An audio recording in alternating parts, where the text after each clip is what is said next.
बच्ची का शरीर में कोई कपड़ा नहीं था। एक पाँव बेड के इस तरफ, एक पाँव बेड के इस तरफ मिला गया। इस तरह दो पाँव को नहीं चीरा जा सकता है। आरजे कर मेडिकल कॉलेज में जो उस रात हुआ उसके बारे में एक इंफॉर्मेशन सामने आई है, जिसको जब मैंने पढ़ा तो मैं हैरान हो गया। लेकिन मैं चाहता हूं कि आप तक वो बात पहुंचे। मुझे नहीं पता कि वो इस वीडियो के बाद ये वीडियो रहेगा या नहीं रहेगा, डिलीट हो जाएगा, लेकिन मेरा ये फ़र्ज़ है कि मैं आप तक ये बात पहुंचाऊं। वहाँ के स्टूडेंट्स ने ये बताया, जो वहाँ पे रहते थे, काम करते थे, कि इस कॉलेज के अंदर, इस हॉस्पिटल के अंदर कुछ ऐसा होता था जो बहुत ही ज़्यादा हैरान कर देने वाला था। बताया गया कि यहाँ पर एक ड्रग रैकेट चलता था, जहाँ पर स्लीपिंग पिल्स जो होती है, जो बिना डॉक्टर के प्रिस्क्रिप्शन के नहीं दी जा सकती, वो इस हॉस्पिटल में डिस्ट्रीब्यूट होती थी और इसी के साथ साथ एक्सपोर्ट भी होती थी। और उस सभी एक्सपोर्ट से जो पैसा आता था, वो ड्रग्स का पैसा, वो नार्कोटिक्स का पैसा, sleeping pills and all the other things, इस पैसे को पार्टी फंड में भेजा जाता था। तभी शायद ये पॉलिटिकल पार्टीज बचाने में लगी है इन गुनहगारों को। इसके अलावा एक पॉर्न रैकेट भी यहाँ चलता था, जिसके बारे में 2001 में, आज से 23 साल पहले, सौमित्र ने आवाज़ उठाई थी। और उसके बदले उसको क्या मिला? खबर आती है कि 23 अगस्त 2001 को हॉस्टल के रूम में सौमित्र का शव पाया गया, पंखे से लटका हुआ। और हैरान करने वाली बात यह थी कि उसकी गर्दन सिर्फ एक नायलॉन की पतली सी स्ट्रिंग से लटकी हुई थी। Can you imagine? और उस कमरे का गेट जहाँ पे उसकी लाश मिली थी वो टूटा हुआ था। उसको सजा इस बात की मिली कि वो इस पूरे रैकेट का पर्दाफाश करना चाहता था, लेकिन उसको रास्ते से हटा दिया गया।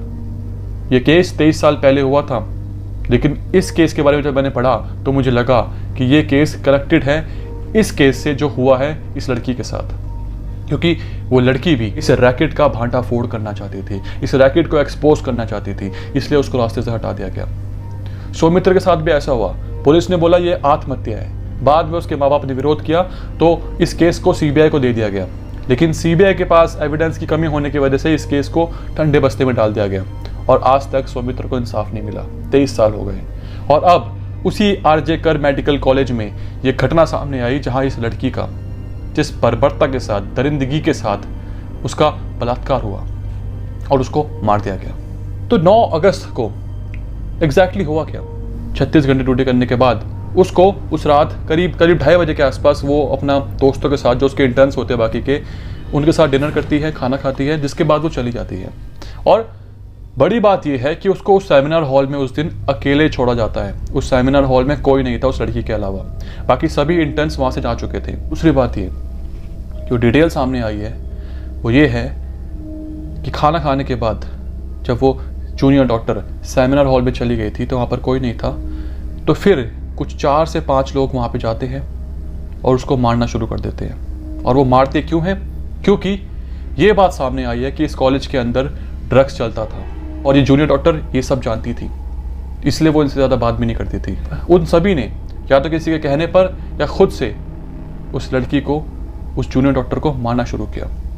और जिस कदर मारा वो तो आपको पता ही है कि उसकी टांगों को इस तरह चीर दिया गया था कि उसकी कूल्हे की हड्डी टूट चुकी थी, उसके गले को इस तरह घोटा गया था कि उसके मुंह से खून निकलने लग गया था। चश्मा वो पहनती थी, उस चश्मे के कांच को उसकी आंखों में डाल दिया गया था, उसकी गर्दन की हड्डी टूटी हुई थी और चेहरे पर नोचने खरोचने के निशान थे। जिसके बाद जब उसकी मौत हो गई थी, उसके बाद 4:30 बजे के आसपास संजय को बुलाया गया। ये वही कल्प्रिट है जिसको पुलिस ने अरेस्ट किया इस केस में। तो जब संजय जाता है तो वो उस लड़की के मरे हुए शरीर के साथ बलात्कार करता है, उस लड़की के मरे हुए शरीर के साथ। क्योंकि जो ये संजय है, इसका रिकॉर्ड काफ़ी ख़राब रहा है। इसकी 3 शादी हो चुकी है और इन तीनों बीवियों ने उसके ऊपर आरोप लगाया था कि हमें मारता था और ये अक्सर रेड लाइट एरिया वगैरह पे जाता था और ये सेक्स वर्कर्स के साथ काफ़ी इन्वॉल्व था। और इसको इसलिए बुलाया गया ताकि इस केस से वो जो लोग थे जिन्होंने उसको मारा, उस लड़की को, वो बच जाए, क्योंकि वो लोग बड़े बड़े नेताओं के बेटे हैं। बताया जा रहा है कि इसमें बड़े बड़े नेता के बेटों का भी हाथ है और बड़ी बड़ी मछलियाँ शामिल है। संजय तो सिर्फ एक बलि का बकरा है, स्केपगोट है, जिसके नाम से उन बड़ी मछलियों को बचाया जा रहा है। क्योंकि संजय का क्या है, वो पहले भी जेल जा चुका है, दोबारा जेल चले जाएगा, उसको पैसा मिल चुका होगा, तो वो कर रहा है ये सब ताकि बाकी लोग बच जाए। लेकिन ये सिर्फ एक इंसान का काम नहीं है, इसमें बहुत लोग शामिल थे। क्योंकि जो बात सामने आ रही है कि 150 मिलीग्राम सीमन मिला है, वो एक इंसान का नहीं हो सकता। ये एक ग्रुप ने किया था और बहुत बर्बरता से किया था। बताया जा रहा है कि इस कॉलेज में घूस देकर बच्चों को पास किया जाता था। जो लड़का या लड़की घूस देता था, पैसे देता था, उनको पास कर दिया जाता था। जो पैसे देने से इनकार कर देता था उसको फेल कर दिया जाता था। इसके अलावा जो मैंने आपको बताया 2001 में सौमित्र की मौत हुई थी, दरअसल उसके दोस्तों ने बताया कि इस कॉलेज के अंदर कुछ पोर्नोग्राफिक चीज़ें होती थी, यानी कि रूम्स के अंदर सेक्स वर्कर्स को बुलाकर पॉर्न शूट होती थी, जिसके बाद उन सेक्स वर्कर्स के फेस को उस कॉलेज की लड़कियों के फेस से इम्पोज कर दिया जाता था, यानी कि फेस हटाकर उनका चेहरा लगा देना, जो कि आजकल हो रहा है बहुत ज़्यादा, डीप AI, डीप फेक जिसको बोलते हैं। तो उस चीज़ से उन लड़कियों को ब्लैकमेल किया जाता था कि देखिए आपकी वीडियो हमारे पास है, आपकी फ़ोटोज़ हमारे पास है और हम इनको वायरल कर देंगे। उनको ब्लैकमेल किया जाता था और इन सब चीज़ों के बारे में सौमित्र को पता था, वो एक्सपोज करने वाला था, लेकिन उसको हटा दिया गया और इस केस को आत्महत्या बना दिया गया। और इस केस में भी यही हुआ, इस लड़की के केस में भी यही हुआ, उसका बलात्कार हुआ, लेकिन उसके माँ बाप को फ़ोन करके ये बताया गया कि आपकी बेटी ने आत्महत्या कर ली। प्रिंसिपल ने ये बोला कि आपकी बेटी की मानसिक स्थिति ठीक नहीं थी। उस लड़की की बॉडी सुबह 7:30 बजे बरामद हुई थी, लेकिन उसके माँ बाप को सुबह 10:30 बजे इन्फॉर्म किया गया। आखिर क्यों 3 घंटे बाद इन्फॉर्म किया गया, एक बहुत बड़ा सवाल है। जिसके बाद जब उसके माँ बाप उस हॉस्पिटल में पहुँचे तो उनको 3 घंटे इंतज़ार करवाया गया उनकी बेटी का शव देखने के लिए। ऐसा क्यों किया गया, बड़ा सवाल उठता है। और सबसे बड़ी बात तो ये है, इन्वेस्टिगेशन करने के बजाय, उन मुजरिमों को पकड़ने के बजाय, उस क्राइम सीन के महज 20 फीट दूर जो बाथरूम था उसको तोड़ा जा रहा है। क्यों?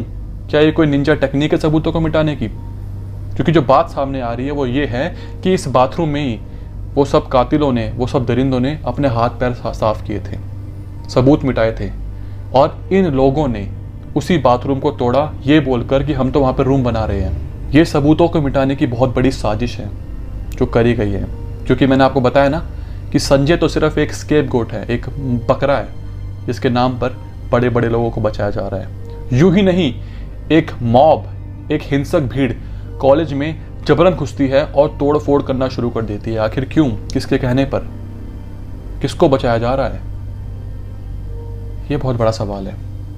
और वो संजय जिसका क्रिमिनल बैकग्राउंड रहा है, उसको किसने सिविक वॉलंटियर बनाया? किसके कहने पर वो सेमिनार हॉल में प्रवेश करता है? कैसे उसको एंट्री मिल गई?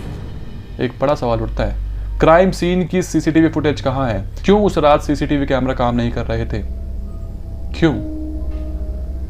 बहुत बड़ा सवाल है। सवाल बहुत सारे हैं, जवाब कौन देगा ये हम इंतजार कर रहे हैं। निर्भया के दोषियों को सजा दिलवाने में 7 साल लग गए, लेकिन इस बार नहीं। सिर्फ कैंडल मार्च करके हमें भूल नहीं जाना है। हमें तब तक लड़ना है जब तक कातिलों को फांसी नहीं हो जाती। इस केस को दबने नहीं देना है। जितना हो सके इस वीडियो को शेयर कीजिएगा, क्योंकि मुझे नहीं पता कि ये वीडियो रहेगा या नहीं रहेगा। कोई भी इन्फॉर्मेशन आपको शेयर करनी हो तो आप मुझे इंस्टाग्राम पर मैसेज कर सकते हैं, क्योंकि हमारी जान बचाने वालों की जान की सुरक्षा की जिम्मेदारी हमारी है।